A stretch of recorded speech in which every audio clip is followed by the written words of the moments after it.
and welcome to our viewers joining us from all around the world and to everyone streaming us on CNN Max. I'm Lynda Kinkade. Just ahead, President Donald Trump suggests that Palestinians could be resettled outside of Gaza as he meets with Israeli Prime Minister Benjamin Netanyahu. Trade tensions grow between the US and China as the largest economies in the world exchange tariffs.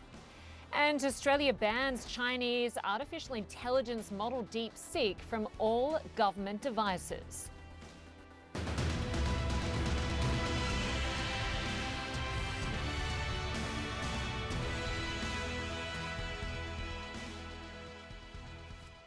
First, we begin in Washington, and right now President Donald Trump is meeting with Israeli Prime Minister Benjamin Netanyahu at the White House.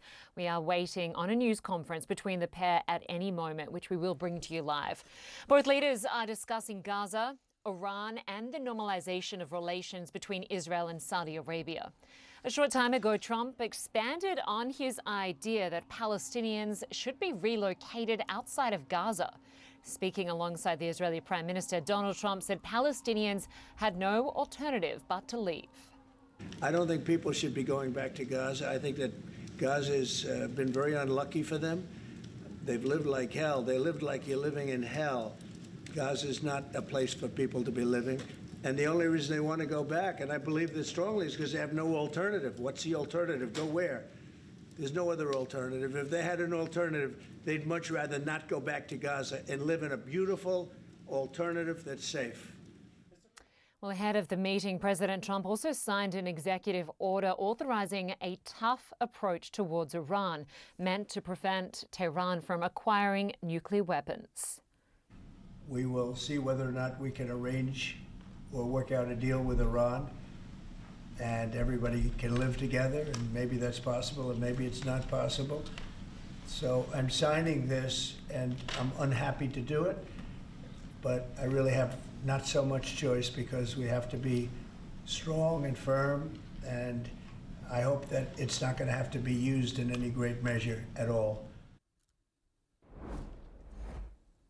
Well, Stephen Collinson joins us from Washington for more on this. Good to see you, Stephen. So Donald Trump hosting his first meeting with a world leader since returning to office. Of all the allies, why Netanyahu?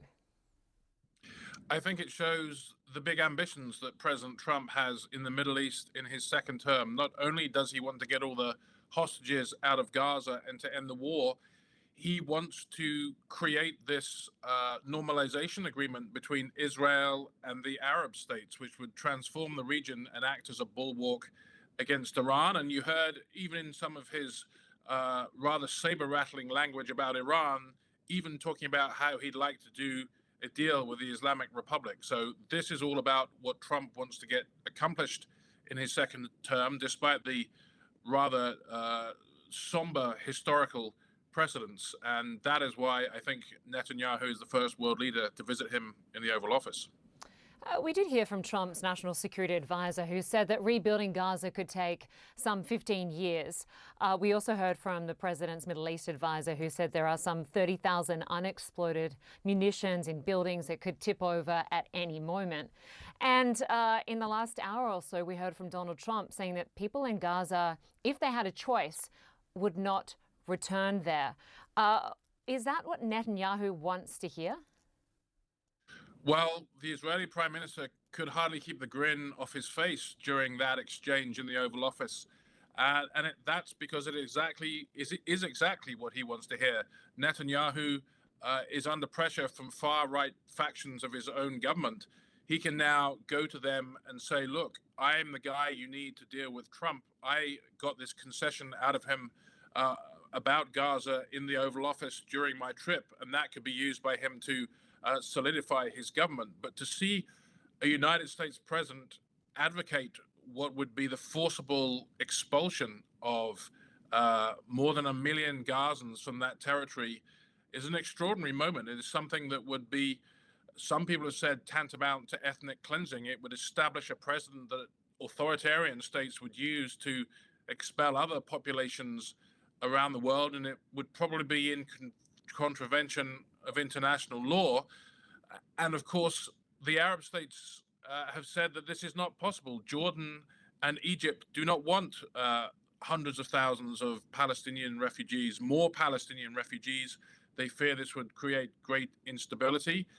And obviously, it would set back the aspiration many Palestinians have for a Palestinian state, and would drive people off land which they cherish and which, in many cases, their families have occupied for generations. Yeah, exactly. And in terms of the fragile second phase of the ceasefire with Hamas and, of course, the release of hostages, this is meant to be front and center of discussions that are happening right now. How do the views of Donald Trump and Benjamin Netanyahu differ? Well, it's interesting to see that a lot of the questions in that news conference were to Netanyahu about whether he will implement the phase two of this deal that you mentioned. He is under a great deal of pressure from those far-right members of his coalition to restart the war because Hamas has said that it won't go into the phase two process until the war is certifiably ended. So Netanyahu is in that difficult political position. Trump wants this war over as soon as possible. He wants to get it off his plate and to move on to those greater ambitions that I talked of. And he wants the credit for ending the war. He's going through a series of rather expansive steps in the first few weeks of his presidency. And this is another one he'd very much like to tick off, not least because he's made no secret of the fact that he covets a Nobel Peace Prize. So all of this for Trump is about getting things done and polishing his own aura as a peacemaker in many ways. Well, Stephen Collinson, good to have you with us as always. Thanks very much. Thanks. And we are going to stay on this story. I want to bring in Firas Maksad, the Senior Director and Senior Fellow at the Middle East Institute. Good to see you. Thank you, Lynda. So Donald Trump moments ago called Gaza a pile of rubble. He says that Palestinians should be resettled off their land. He says, I think they would be thrilled to get a piece of land and resettle them permanently. What's your response to that? Well, my response is that this is one big distraction from the president's own objectives in the Middle East. And I would define those in two ways. One is clearly having to deal with the challenge posed by Iran and Iran's nuclear program, particularly as some of the sunset clauses that had been originally negotiated under the JCPOA, the nuclear deal by President Obama, they're due to expire in the fall of this year. So there's a sense of urgency of needing to move on Iran. It's closer than it's ever been to producing enough fissile material for a bomb. The second, which we keep hearing about, is that his quest for a Nobel Prize through a peace deal between the Arabs and the Israelis. The Arabs, they are led by Saudi Arabia. It wasn't by coincidence that the first call with a foreign leader that President Trump put in once he was in office was with the Crown Prince of Saudi Arabia. The first foreign leader he meets in the White House is the Prime Minister of Israel. Talking about mass transfer of Palestinians under the guise of this being a humanitarian gesture to rebuild Gaza is not going to get President Trump there. It's a non-starter for the Egyptians. It's a non-starter for the Jordanians. It deals and undermines their own national security. It simply is not going to go anywhere. So I really do hope that the president finds a way to change the bandwidth and move in a more productive way forward on his own objectives. I mean, he certainly suggested that people in Palestinian should, he said in his words, get a nice piece of land in Jordan or Egypt. Of course, both of those countries have rejected any forced displacement of Palestinians from Gaza. I just want to play some sound of what Donald Trump had to say about Gaza a short time ago. It's a demolition site. The whole place is demolished. It's unsafe. It's unsanitary. It's not a place where people want to live. What sort of reaction do you expect we'll see from the region to those comments? We've already seen initial reaction last week for the first round of comments that Trump made in this regard. It was unanimous. We had 6 or 7 leading Arab countries sign up to a joint declaration. Jordan, Egypt, Saudi Arabia, UAE, Qatar. Those are America's lead Arab partners, all putting their name to paper to say that that simply is not an option that's on the table. So I feel that the Trump administration is going to come up against tough realities in the Middle East. I don't know if President Trump has conceived of this idea because he thinks it might help Prime Minister Netanyahu domestically, maybe get to phase 2 of the ceasefire, or this is something that has to do with sort of his background as being a deal maker in the real estate world. But in the real realm of politics in the Middle East, this issue of mass transfer of Palestinians gets to the very heart of the Palestinian national trauma and the narrative that the Palestinians have. It's a non-starter for them. It's a non-starter for the rest of the Arabs. Donald Trump said he wants this war to be over and the hostages out. Does it benefit Netanyahu politically to drag out this second phase of the hostage deal, which of course calls for a permanent ceasefire? Because Netanyahu was asked about whether he was optimistic about this second phase, and he certainly didn't sound very optimistic. Yeah, well, there's certainly a lot of political challenges that are in the way of getting to ending or reaching a permanent calm in Gaza, as it's being dubbed. Prime Minister Netanyahu sits on top of a very fragile coalition. The finance minister, which is key, has threatened to withdraw from that coalition, bringing that government down. But Prime Minister Netanyahu also has options. The center-left opposition leader, Yair Lapid, there has offered to provide him the political cover should he need it to go on with phase two and bring all these hostages home and end this war. I think what's happening here is there's also a great deal of linkages also between the Iranian issue on one hand and what Prime Minister Netanyahu needs to do on the Palestinian issue on the other. And so it'll be very interesting to see after these talks between the Prime Minister and President Trump in the White House are concluded, what kind of arrangements they both come to on Iran and also on getting to phase two in Gaza. These two issues are not separate, they're very linked. Earlier today for us, we saw Donald Trump signing a memo restoring what he said was maximum pressure on Iran. What does that mean in real terms? Well, what it means is going back to the kind of strategy that Trump pursued in his first term in office. It effectively brought Iranians' export of oil down to zero, a couple of 100,000 barrels per day, up from, or down from, I should say, close to 2 million. During the Biden administration was very lax in enforcing that sanctions. And so there was the windfall of profit, some $54 billion a year that Iran was able to bring in as a result of the lack of enforcement. The challenge here for President Trump is, again, the time horizon.